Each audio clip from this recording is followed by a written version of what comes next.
Have you ever looked at anything related to politics and gotten this insuppressible urge to sigh? I sure have. This happens to me every day. You know, I'm pretty sure nobody actually likes politics, and I think the phenomenon where people absolutely latch onto the idea of not politicizing something is evidence of this. Let's not politicize this, because I don't like politics. It makes me uncomfortable. I guess people just don't want to make each other upset over their political opinions, which, you know, there's definitely a time and place for that sort of discussion. However, the fact of the matter remains that politics permeates our society at every level, and attempting to ignore that is a foolish and pointless venture. We live in a society, so act like it.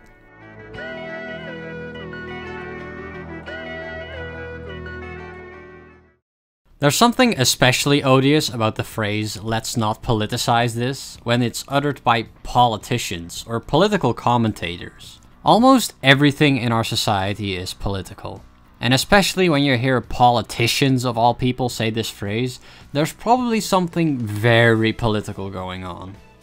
For example, the Australian bushfires. When asked whether she agrees that climate change may be responsible for the conditions causing the fires, Gladys Berejiklian, Premier of New South Wales, had this to say: "We can have our political arguments We can have our political arguments another day. Let's not do it today." Bitch, you literally are a politician. You're supposed to make political arguments, that's your job. Whenever a politician says something like this, you can readily dismiss them, because it's nothing more than a cheap tactic used to avoid responsibility. It's just political weasel words. You will also hear this sort of language whenever there's a school shooting, or recently with the COVID-19 pandemic, for example. All of these things are strictly political issues, and suggesting we not politicize them is complete lunacy. What, you'd rather just not solve the problem? Should we do nothing? Actually, you know what? Here's a hot take, but politicizing a crisis is the correct thing to do. I guess you could avoid taking action for the sake of not politicizing the crisis, but in that case you might as well resign as a politician. But you know, it's not exactly controversial to point out that political issues are political issues, and that politicians who say we shouldn't politicize political issues are clearly just being dishonest. When we leave the realm of conventional politics, things start to get a lot more hazy though. And we'll start to see a lot more disagreement on what we consider political. For instance, art. Take a look at this painting, for example. You've probably seen it before. This painting is 1:6 by Barnett Newman, and it featured on mainstream news outlets when it was sold for $43.8 million back in 2013. On face value, I don't think many people would say this painting attempts to paint a political picture, but closer inspection reveals that Newman definitely intended to convey a message with his paintings. He was part of the abstract expressionist movement after World War II, and he believed that the duty of the post-war artist was to express the sublime and bring a new ideal to the people who had endured such a bleak period of time. In other words, he believed that art should serve a very specific purpose. This is his conviction, his political conviction about art, which manifests itself in his own work. Of course, this sort of art doesn't appeal to everyone. Not by a long shot. And that's why it's so hard to try to justify the value of this sort of art. And it doesn't really help that I'm getting kinda lost in the woods here myself. There is a much more approachable angle we can take on this though. You see, Barnett Newman's art has been the subject of vandalism before. Both Cathedra and Who's Afraid of Red, Yellow and Blue 3 faced attacks from Gerard Jan van Bladeren, who slashed at the paintings with a box cutter.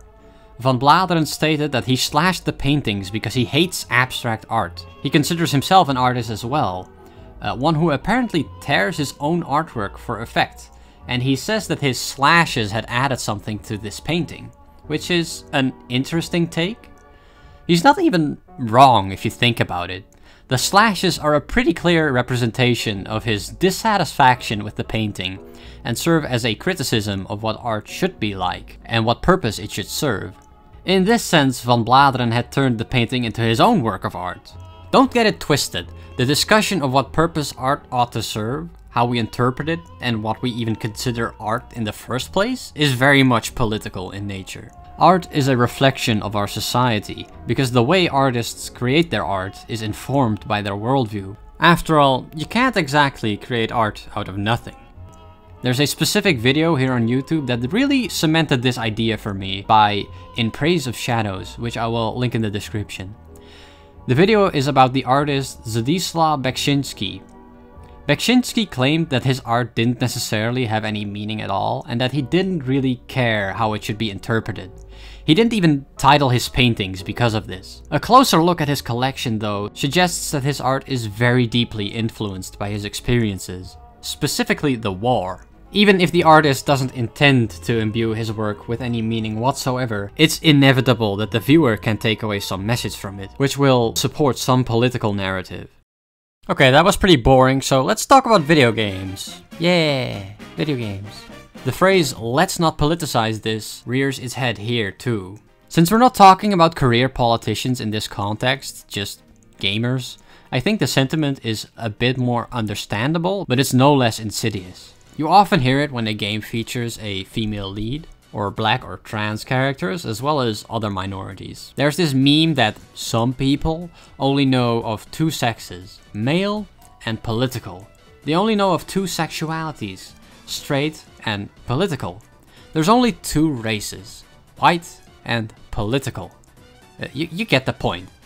Why is it considered a political statement to feature a trans girl in your game, but not a straight guy? I think this dilemma perfectly illustrates the intrinsic political nature of all art. Like, you'll often hear people make the argument that there's no reason for any given character to be trans, not realizing that the same exact thing can be said for any identity, including cis people. And this applies to all identities. It's a complete double standard. So, for example, let's say in the next Breath of the Wild game, Link is black. He's just a black guy. No explanation, no nothing. He's just black. Do you think that that would be taken as a political statement? I think there would be great outrage on the internet about this. But for what reason? Making Link black is somehow a political statement, but making him white isn't?